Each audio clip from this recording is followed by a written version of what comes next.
রাষ্ট্রপতি নির্বাচনের প্রার্থিতা নিয়ে ১১ দলের বৈঠক চলছে রাজধানী মিন্টো রোডের বিরোধী দলীয় নেতার বাসভবনে।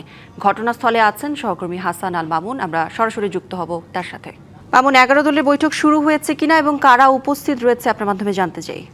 দেশের ২৩তম রাষ্ট্রপতি নির্বাচন নিয়ে যখন দেশে আলোচনা তুঙ্গে, ঠিক সেই সময় কিন্তু বাংলাদেশ জামায়াত ইসলামের নেতৃত্বে যে ১১ দল রয়েছে সেই ১১ দলের পক্ষ থেকে রাষ্ট্রপতি নির্বাচনে তারা অংশগ্রহণ করবে বলে কিন্তু গতকাল সন্ধ্যায় তারা এমনটি জানিয়েছিল। এবং বাংলাদেশ জামায়াত ইসলামের কার্যকারী পরিষদের যেই কমিটি রয়েছে তারা একটি বৈঠক সিদ্ধান্ত নেয় যে তারা এই নির্বাচনে অংশগ্রহণ করবে। তবে আলোচনা যেটি সেটি হচ্ছে যে এই নির্বাচনে তারা প্রার্থী দিবে কিনা, অর্থাৎ রাষ্ট্রপতি নির্বাচনে তারা প্রার্থী দিবে কিনা, এমনটি আলোচনা ছিল। এবং আজকে বেলা 11:30টার সময় সরকারি যে বাসভবন রয়েছে বিরোধী দলীয় নেতার, সেই বাসভবনে 11:30 ১১ দলের শীর্ষ যে নেতারা তারা বৈঠকে বসেছেন আমরা দেখেছি। এই বৈঠকে জামায়াত ইসলামীর নেতৃত্বে মাত্র 2টি দল ছাড়া বাকি যে 9টি দল রয়েছে তারা অংশগ্রহণ করছে। আপনাকে যদি একটু দেখায় যে এই বৈঠকটি বর্তমানে চলমান রয়েছে। বৈঠকে অংশগ্রহণ করেছেন বাংলাদেশ জামায়াত ইসলামের পক্ষ থেকে 3 জন।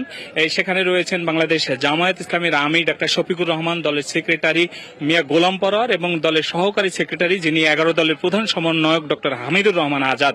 এছাড়া এনসিপির থেকে 2 জন রয়েছে, নাহিদ ইসলাম এবং নাসির উদ্দিন পাটোয়ারি। বাংলা কিউআর যেখানে নগদ পেমেন্ট সেখানে। সারা দেশে 10 লাখেরও বেশি মার্চেন্টে নগদে পেমেন্ট করুন খুব সহজে। বাংলাদেশ খেলাফতে মজলিসের মামুনুল হক এসেছেন এই বৈঠকে। জাতীয় গণতান্ত্রিক পার্টির মুখপাত্র রাশেদ প্রধান, এবি পার্টির যিনি সেক্রেটারি রয়েছেন barrister Fuad, Nezam Islam party, Bangladesh development party LDP এবং লেবার পার্টি, এই মোট 9টি দল কিন্তু এই বৈঠকে অংশ নিয়েছে। এবং যেই 2টি দল আজকের এই বৈঠকে অংশ নেয়নি তারা হচ্ছেন খেলাফতে মজলিস এবং খেলাফতে আন্দোলন। এই 2টি দল বাদে বাকি 9টি দল আজকের এই বৈঠকে বসেছেন। আমরা যতদূর জানতে পেরেছি বৈঠকটি 11:35 শুরু হয়েছে এবং এখন পর্যন্ত সবশেষ যেই খবর সেটি হচ্ছে যে কিছুক্ষণের মধ্যে হয়তো বৈঠকটি শেষ হবে এবং বৈঠক শেষ হলে আসলে জানা যাবে যে বৈঠকে কি সিদ্ধান্ত আছে। মূলত আজকের এই বৈঠকে 3টি বিষয় নিয়ে তারা আলোচনা করবে বলে আমরা জানতে পেরেছি। সেটি হচ্ছে যে রাষ্ট্রপতি নির্বাচনে অংশগ্রহণ, একই সাথে বর্তমান যেই রাজনৈতিক পরিস্থিতি সেই রাজনীতির প্রেক্ষাপট নিয়ে আলোচনা এবং 11 দলের যেই কর্মসূচি চলমান রয়েছে সেই কর্মসূচি নিয়ে তারা কিন্তু কথা বলবেন বলে আমরা জানতে পেরেছি। তবে